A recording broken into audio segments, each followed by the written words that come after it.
കുടുംബത്തിലെ എല്ലാവരും ഡോക്ടറും വക്കീലന്മാരുമായി നമ്മൾ കണ്ടിട്ടുണ്ടാവും അല്ലേ? എന്നാൽ വീട്ടിലുള്ള എല്ലാവരും മെക്കാനിക് അതിനെ പറ്റി കേട്ടിട്ടുണ്ടോ? അതും ബുള്ളറ്റ് മെക്കാനിക്. ഇപ്പം ഞങ്ങൾ 5 പേരാണ് ഈ വർക്ക്ഷോപ്പിൽ വർക്ക് ചെയ്യുന്നത് നിലവിൽ. കോട്ടയം ജില്ലയിലെ പാലായ്ക്കടുത്തുള്ള പൊൻകുന്നത്തെ റിംഗോസ് ബുള്ളറ്റ് വർക്ക്ഷോപ്പിലാണ് ഇങ്ങനെയൊരു കുടുംബമുള്ളത്. പൊൻകുന്നം സ്വദേശി ശിവദാസും 2 ആൺമക്കളും അവരുടെ ഭാര്യമാരുമാണ് ഈ വർക്ക്ഷോപ്പിലെ മെക്കാനിക്കുകൾ.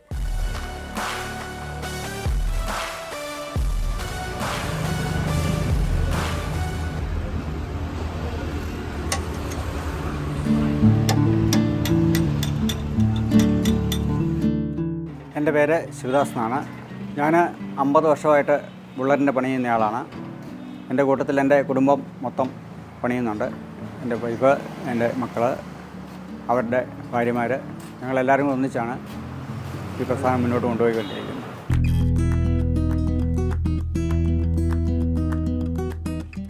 അന്നത്തെ കാലത്ത് ബുള്ളറ്റ് വളരെ കുറവായിരുന്നു.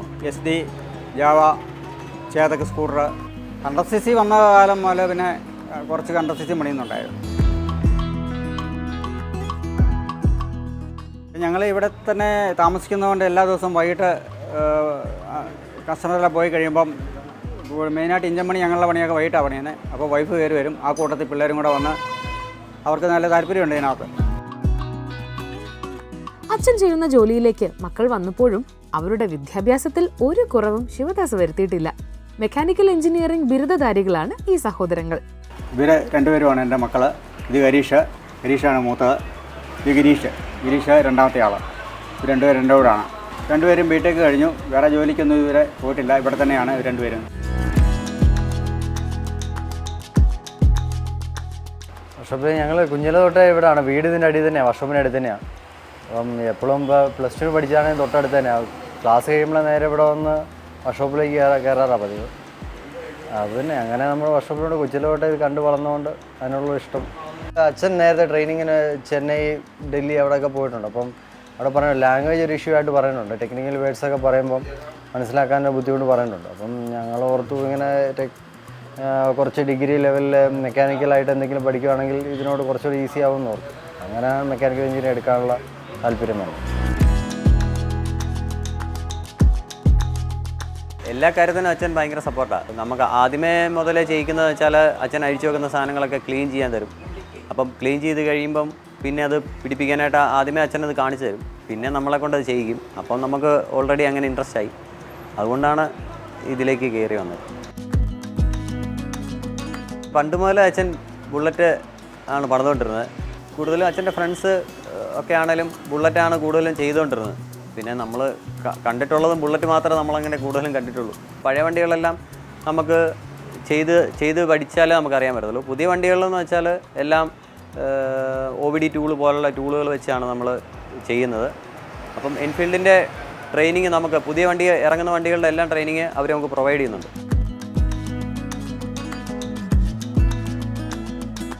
എൻ്റെ കല്യാണം കഴിഞ്ഞിട്ട് 4 വർഷമായി. എൻ്റെ വൈഫ് ബൈക്കുമൊക്കെ നേരത്തെ ഓടിക്കുമായിരുന്നു. ഇപ്പോൾ ഇവിടെ വന്ന് നമ്മുടെ കൂടെ കൂടിക്കഴിഞ്ഞാൽ പിന്നെ ബുള്ളറ്റും എല്ലാം ഓടിക്കുന്നുണ്ട്. അപ്പം വൈകിട്ട് പണിയുന്ന സമയത്ത് ഇപ്പോൾ അവളും കയറി വരുമായിരുന്നു. അങ്ങനെയാണ് അവൾ പഠിച്ചത്, പണിയൊക്കെ പഠിച്ചത്. അനിയൻ്റെ കല്യാണം കഴിഞ്ഞിട്ട് ഇപ്പോൾ 2 കൊല്ലമാകുന്നു. അനിയത്തിയും ഇതുപോലെ വൈകുന്നേരങ്ങളിൽ ഇവിടെ വന്നിരിക്കുന്നുണ്ട്. എല്ലാം ക്ലീൻ ചെയ്യാനൊക്കെ കൂടുന്നുണ്ട്, പണിക്കും സഹായിക്കുന്നുണ്ട്. അപ്പോൾ ഞങ്ങൾ 5 പേരാണ്. ഞാൻ അവരോട് വിളിക്കാം.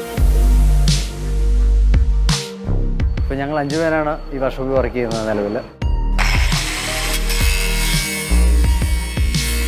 എപ്പോഴും തന്റെ പാർട്ട്ണറുടെ കൂടെ ചിലവഴിക്കാൻ കഴിയുമെന്ന സന്തോഷത്തിലായിരുന്നു അമൃത വർക്ക്ഷോപ്പിലേക്ക് എത്തിയത്.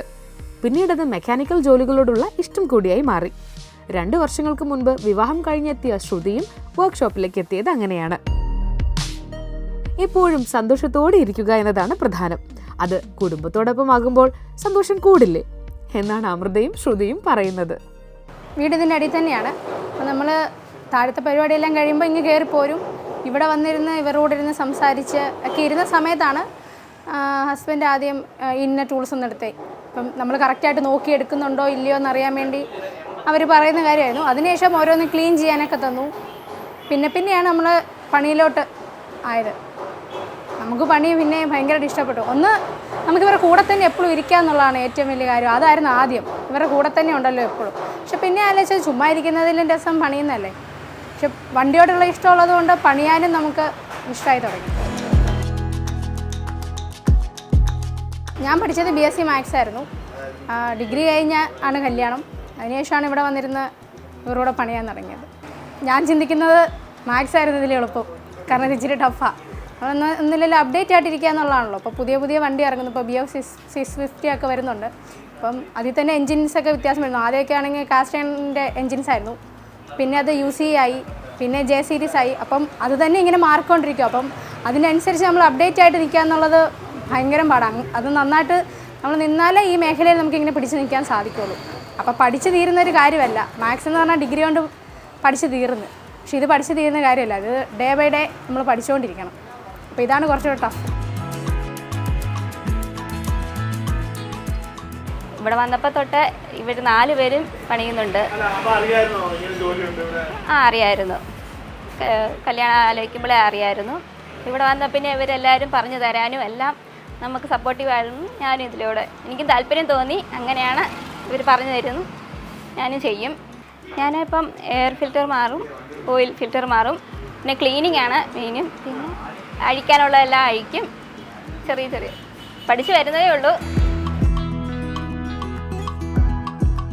എൻ്റെ ഫ്രണ്ട്സൊക്കെ ഉണ്ട്, അവരുടെ ഹസ്ബൻഡൊക്കെ വെളിയിലാണ്. അവരുടെ സങ്കടങ്ങളൊക്കെ നമ്മൾ കാണുന്നുണ്ട്. അവർക്കൊക്കെ അസൂയ തോന്നാറുണ്ട് നമ്മളോട്. അപ്പോൾ നിങ്ങൾക്ക് എപ്പോഴും കൂടെ തന്നെ ഇരിക്കാമല്ലോ. ഇപ്പം രാവിലെയും വൈകുന്നേരം മാത്രമല്ല, ഫുൾ ടൈം കൂടെ ഇരിക്കാമല്ലോ എന്നോർത്ത് അവർക്കൊക്കെ ഭയങ്കര അസൂയ തോന്നാറുണ്ട്. ഞാൻ ആ കാര്യത്തിൽ ഭയങ്കര ലക്കിയായിട്ട് തോന്നുന്നു.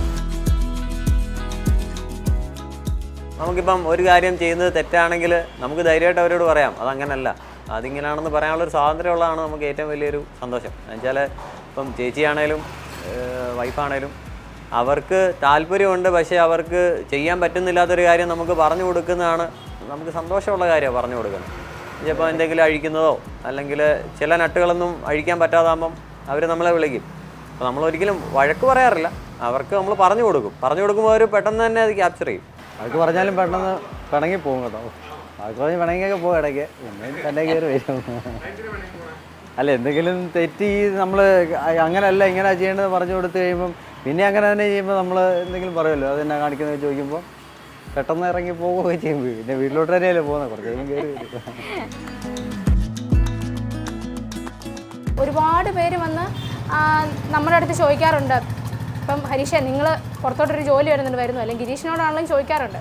അപ്പം ഞാൻ കേട്ടിട്ടുള്ളത്, ഞാൻ ഹരീഷിനോട് ഒരിക്കൽ ചോദിച്ചിട്ടുണ്ട്, എന്താ ഇങ്ങനെ പോവാത്തേ. അപ്പം പുള്ളി ഒന്ന് പറഞ്ഞത്, പുള്ളി അനിയനെ വിട്ടെങ്കും മാറാൻ താല്പര്യമില്ല, അനിയൻ്റെ കൂടെ തന്നെ വേണം എപ്പോഴും. പിന്നെ മനസ്സിലായി അതുമാത്രമല്ല, കാരണം സ്വന്തം കീഴിൽ നിൽക്കുക, സ്വന്തം ബിസിനസ്സുമായിട്ട് നടക്കുന്നതാണ് എപ്പോഴും പറ്റുന്നത്.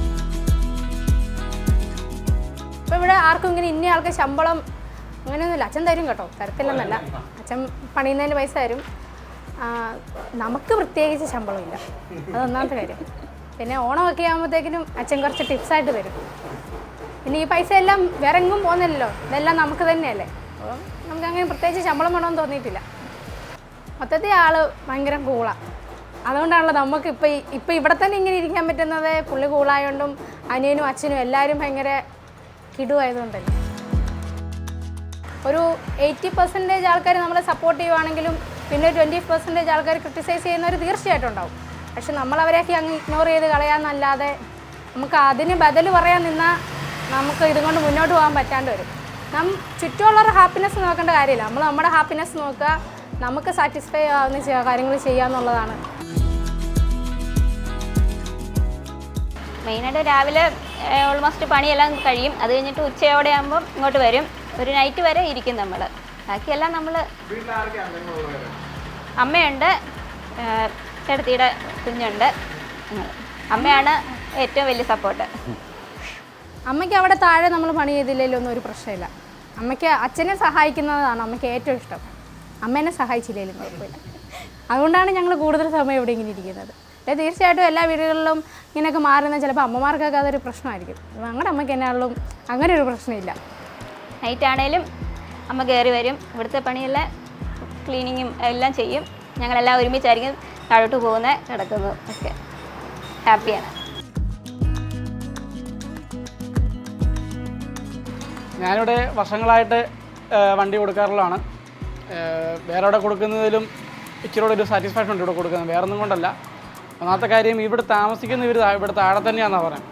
അപ്പോൾ നമ്മുടെ വണ്ടി ഇവിടെ കൊടുത്തിട്ട് പോയാൽ പോലും നമുക്ക് വണ്ടി എപ്പോഴും സെക്യൂർഡ് ആയിരിക്കും. വേറെ സ്ഥലത്ത് കൊടുക്കുന്നതല്ല, ഇവിടെ വണ്ടി കൊടുക്കുക സെക്യൂർഡ് ആയിരിക്കും. പിന്നെ ഇവിടെ വരുമ്പോൾ തന്നെ ആരും ഒരാൾ കാണും, ഒന്നീ ഗിരീഷേട്ടനോ അല്ലെങ്കിൽ ഹരീഷേട്ടനോ അല്ലെങ്കിൽ ആശാൻ മസ്റ്റേഡ് ഇവിടെ കാണും ഫ്രണ്ടിലുണ്ട്. പിന്നെ ഇവർ വണ്ടി എടുക്കാനൊക്കെ പോകുന്നതുകൊണ്ടായിരിക്കും കാണാൻ പറ്റത്തില്ല. ഇവിടെ വന്നു കഴിയുമ്പോഴത്തേക്കിനും ഇവരാരും ഒന്ന് വിളിച്ചാൽ മതി, ഗിരീഷേട്ട അല്ലെങ്കിൽ ഹരീഷേട്ട എന്ന് വിളിച്ച് കഴിഞ്ഞാൽ ചേട്ടാ വണ്ടിക്ക് ഇൻ്റെ കേസുണ്ട് ഒന്ന് നോക്കിയേക്കാവോ ചോദിച്ചു കഴിഞ്ഞാൽ അവരപ്പം തന്നെ വരും. എടാ വണ്ടി ഇവിടെ വെച്ചേരെ സെറ്റ് ചെയ്തേക്കാം, വൈകിട്ട് ഒന്ന് വന്നാൽ മതി എന്ന് പറയും. അങ്ങനെയാണ്. പിന്നെ അമൃത, പിന്നെ ശ്രുതി, ഇവരെല്ലാവരും ഇവിടെ തന്നെ ഉള്ളതുകൊണ്ട് തന്നെ അടിപൊളിയാണ്. വർഷോപ്പിലെ കാര്യങ്ങളെല്ലാം അടിപൊളിയാണ്. ഞാൻ ഇടയ്ക്കൊക്കെ ഇവിടെ വന്നിരിക്കാറുണ്ട്, നല്ല രസമുണ്ട്. ഇവരുടെ വർക്കും എല്ലാവരും പാട്ടും മേളവും വർക്കും പരിപാടിയൊക്കെ ആയിട്ട് അങ്ങനെ ഒന്നിച്ചു കൂടി നല്ല രസമുണ്ട്. ഇത് നല്ല വർക്കുമാണ് ഇവരുടെ.